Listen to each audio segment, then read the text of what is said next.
I found this on George Takei's Facebook page. George Takei, another really interesting cultural phenomenon. He is just meme central, George Takei. He's meme central. I mean, he's had this huge career. I imagine he probably thought his career was well over. Like, the majority of his career has been, well, I'm washed up now. Yeah, my days are done. And now in the past 2 or 3 years, which to an 80-year-old is about 4 minutes, he's just fucking blown up. But anyway, he posted a link to this story. This scientific breakthrough may have laid the groundwork for human teleportation. Hello. So, it's these Dutch scientists, led by Professor Ronald Hansen of Delft University. And Good uni, Delft. It's one of my favourite Dutch universities. I very nearly went and studied in Holland. Really? Mm. Whereabouts doing what? I would have done what I do now, like a sort of philosophy-based degree, but my whole thing was, I've travelled for ages, I don't want to settle down in this country. Very pretentious, sort of reaching for middle-class ideals, but I thought, what country speaks English? Amsterdam. Holland. What country can you smoke a lot of weed legally? Holland. What country... I imagine it was mostly the latter, rather than what country speaks English. Because you would have gone for Canada. What? Or like, you know... What country are the fees much, much cheaper than they are in England? Oh, Holland. I very nearly did it, but I didn't, obviously. Well, if you did, you would have met Ronald Hansen of Delft University. I imagine you would have gone for Delft. Yeah. Yeah. Delft Uni, did you say? Let me just check. Delft Uni. Yeah, I would have gone for that one. Yeah. What would you have gone for? Delft. Let me just see. That's what this is. Oh, hello. So Ronald Hansen, not Robert Hansen. Sorry, Robert Hansen. We're not giving you a shout out. You can go fuck yourself. Great song. Name me another Hansen song. Nobody can. I won't. I can do, but I just won't. He conducted a demonstration in which information encoded into subatomic particles was teleported between 2 points with 100% accuracy for the very first time. So there are two particles, which are sort of pretty far away from one another, and hang on a minute. No, I guess there was one particle. Yeah. And they there just were points A and B. There were points A and B, 2 points, and one particle, and they transported it from point A to B. You can read it. We'll have a link to the article. We'll have a link to all of these things. I don't know. It doesn't say how, using like quantum entanglement and quantum shit. I imagine lasers were involved. I would have thought. That's fucking insane. Really, to think about that, you can. These stories often get bogged down in the quantum entanglement and scientific terms, which, unless you really know your science, you have no idea. I always think of it as counting the rays on the sun instead of actually looking at the sun. Like, you're missing the big picture by just focusing. You're not seeing the forest for the trees. But the idea that you can transport information from point A to B with 100% accuracy. Yeah. So it's an exact. It's not a copy, but it's the exact thing. Exact reappearing is mind-boggling. Do you want to read some more of this? Yes. Please. Hansen says that if a particle can be teleported, there's no reason to believe that the same cannot be done for a human being. He explained. Do you want to do a Dutch accent? I will. If you believe we are nothing more than a collection of atoms strung together in a particular way, then in principle it should be possible to teleport ourselves from one place to another. In practice, it's extremely unlikely, but to say it can never work is very dangerous. I would not rule it out because there's no fundamental law of physics preventing it. That was Hansen. So he's saying, what catches my eye is the phrase extremely unlikely. So he's saying, while in principle this makes it possible to teleport a human being from point A to point B, even to point C, and bear with me, to point D through Z. He's saying, even though that's possible, he's saying it's extremely unlikely. But even so, it's possible, so let's dream about it. Like, I would have thought. Well, the idea, even to me, take humans out of the equation, the idea that you can even transport any information any particles, any atoms, anything Yeah. from one point to another with 100% accuracy Yeah. is incredible. And that's going to be... That's utterly incredible. Exactly. I mean, the main application of this isn't going to be beam me up, Scotty. It's going to be... I'll read the rest of this quote.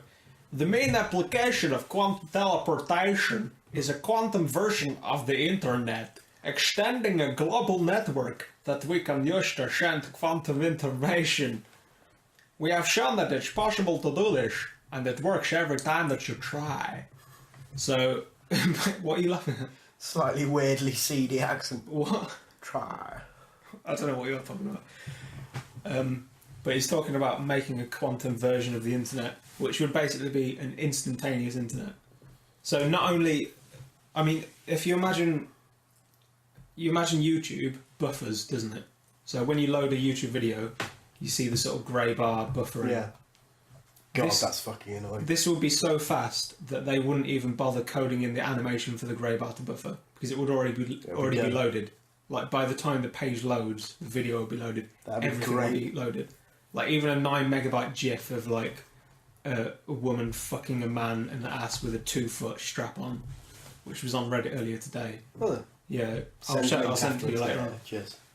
Even that instantly, you wouldn't have to wait for anything to load. You'd be able to send this podcast like uncompressed instantly. All sorts of weird shit would happen. I think that is the future, rather than the idea of teleportation. I think teleporting information is probably... However, all of these things become bogged down by laws and structure and admin. Yeah, I mean, you say that, but like, I think these are things that move faster than law. Like, it's been proven time and time again that computery people, hackers, all those sorts of people, they don't respect the law at all.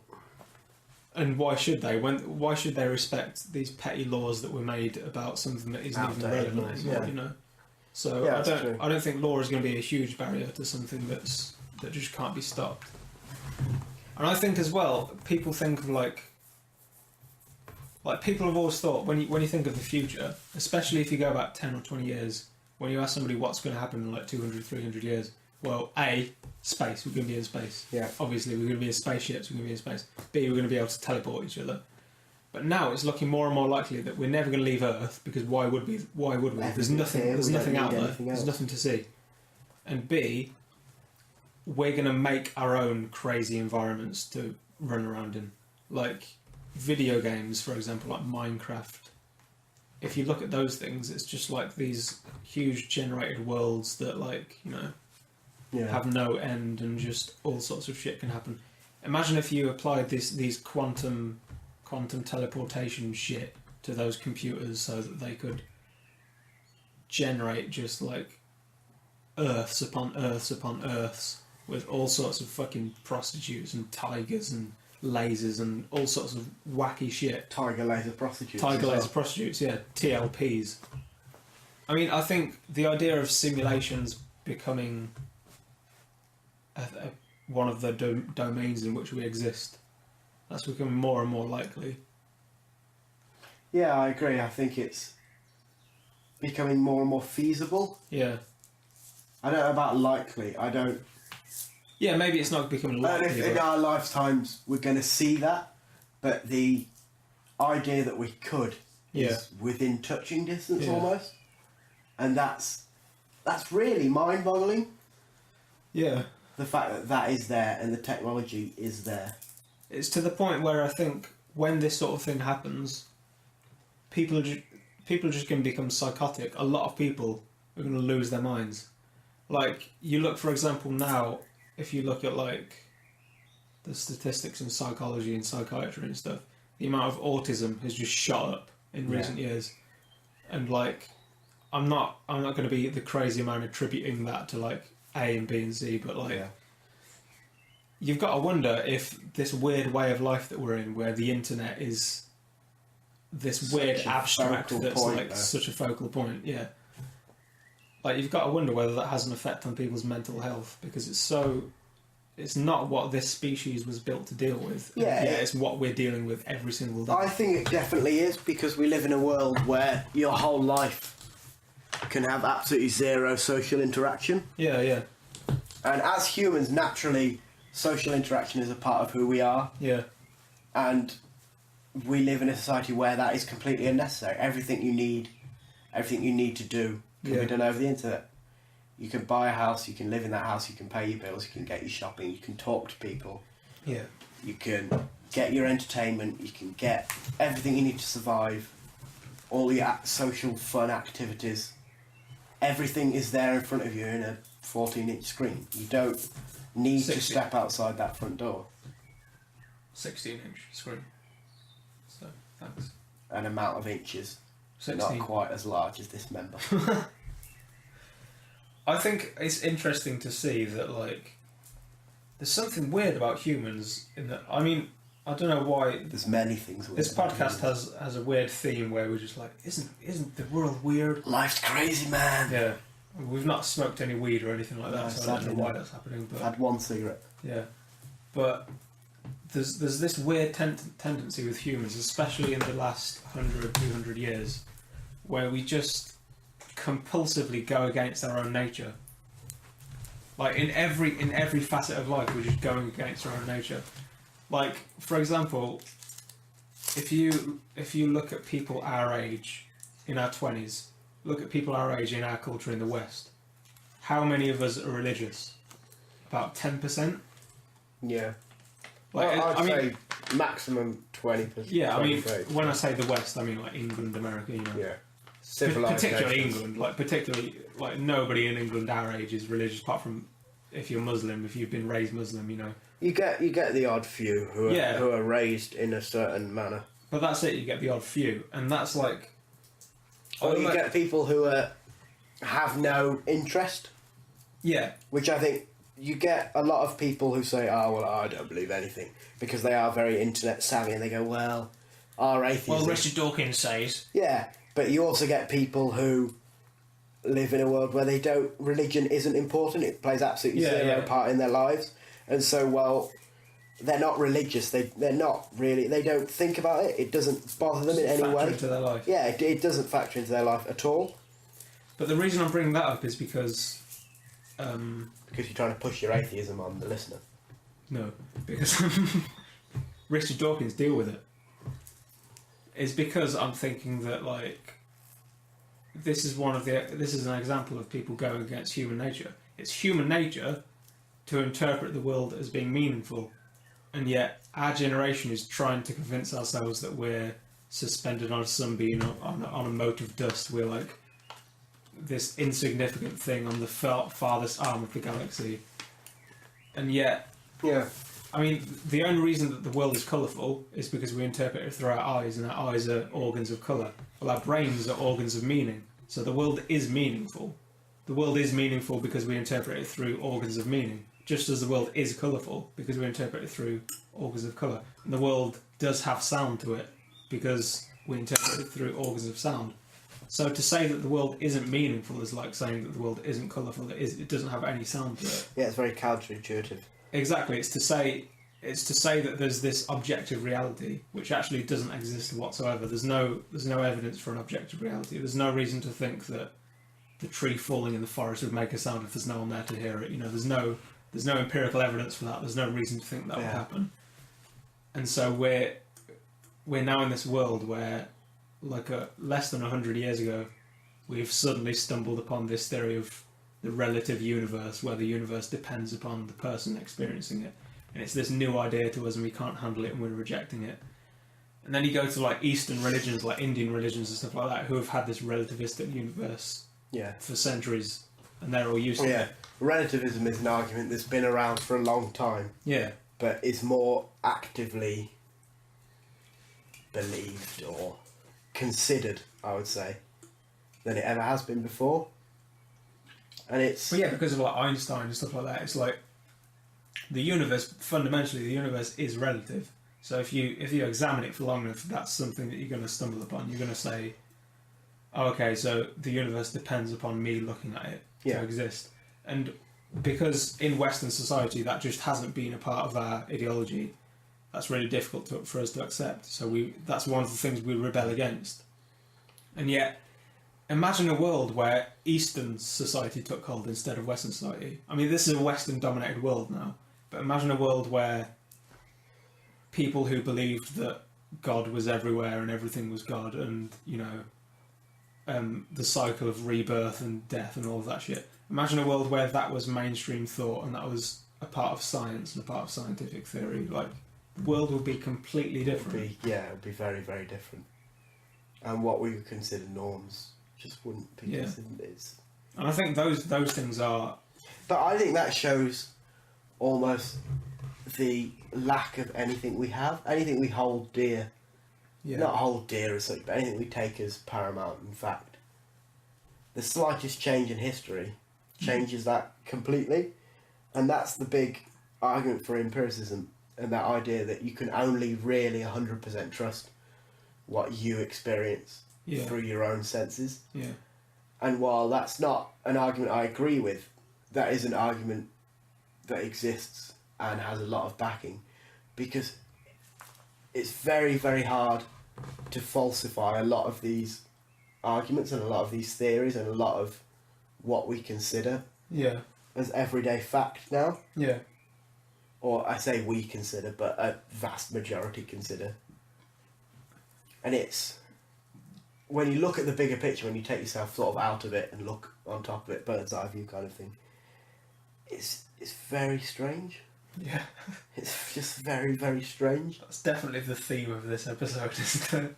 Everything's quite weird. Everything's really strange. And it's only getting weirder. It's only getting stranger. Yeah, I think the future holds yet more weirdness. Yeah. But yet more weirdness that at the time you won't consider weird. Our children will live in a world. Our potential children. We don't have children, listeners. Well, we've not planned on anything, but if we happen to have kids together, then that's... If we happen to already have kids, who knows? I mean... It's unlikely, hopefully. But we're both men, we've never had sex yet. But, after the show we can try if you want. I mean, you said it, I didn't, but, we can try that out. Anal and then probably oral. Then more anal again. More anal. Yeah. Makes sense to end on anal. Yeah. I mean, close with your opener. Yeah. That's what I always think. If in doubt, end on anal. Yeah. The idea of teleportation is incredible, though. Yeah. Just the simple idea of it. Of humans teleporting, yeah. Like, if you could just go to, Toronto now. Again, this is something that I think would send some people psychotic. That's so outside of the realm of human experience. Your environment changes around you. Because, you could say that objectively what happens is that you move from point A to point B. But really what happens in your experience is that the environment swaps, which is fucked up and weird.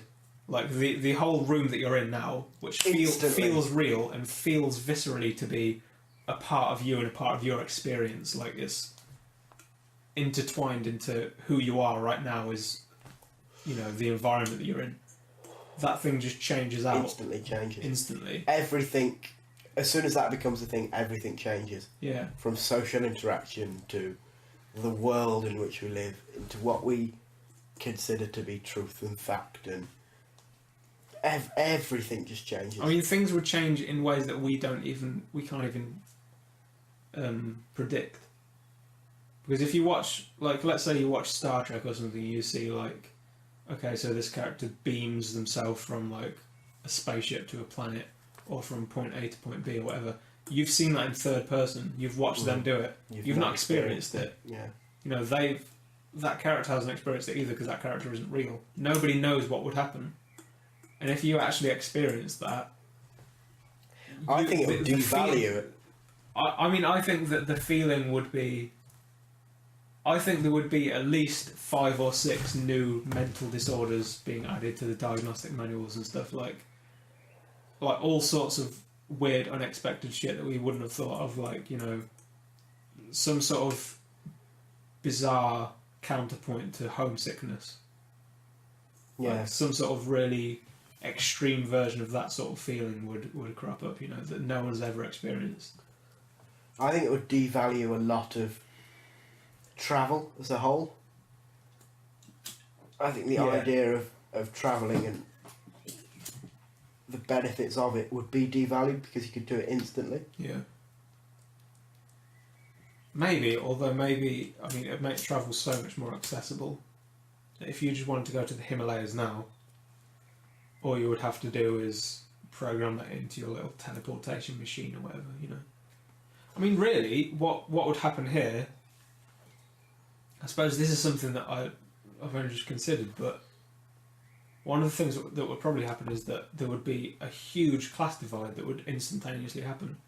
Because you've got all these people who can afford teleportation machines who are having this experience beyond any psychedelic experience anyone's ever had, beyond any real experience anyone's ever had, beyond anything. A completely new experience, like a sixth sense, something completely new. And it's only available to the super rich at first.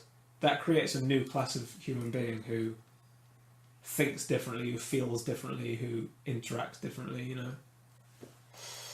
Yeah, as that becomes more and more available, you've got this huge divide between. It wouldn't become universally available for a long time. No. Laws, governments, societies wouldn't allow it. Yeah. I mean, money wouldn't allow it. Simple, imagine if you need an expensive piece of machinery that has like graphene and lasers and shit. Yeah. The simple fact is that most people Wouldn't can't have get that. Like we probably wouldn't have it unless this podcast really takes off, which I imagine it will. So yeah, we probably would have it. I imagine it's already taken off. We'll let you know, listener. We'll let you know what it's like. We'll come and see you. Yeah, we'll give us your address. We'll arrive now because I imagine we'll have time travel as well. So we'll be there now. We're listening to this with you. Yeah, laughing along. Yeah, being empowered by this. If we're not there, our lives will horribly be wrong. changed in the same ways that your lives are being changed by our simple voices. Yeah, yeah. Because isn't that, at the end of the day, the most powerful thing? Our voices. Our voice. Yes. The voice of humans. Yeah. More specifically, me and you. I just realised how bright it is outside and the birds have been going for a long time. So do you want to move on to yours? So teleportation, yay or nay? If it's going, I'll take it. Yay? Yay. Done. Yay. Check. If it's not going, Done. I'll that's it. That's all you need. Yay. I'll take British Airways. I just needed a yay or a nay. Yay, please. Go on then. So what have we got? Obesity, nay. Nay to obesity, yay to teleportation. Yay to teleportation. Please.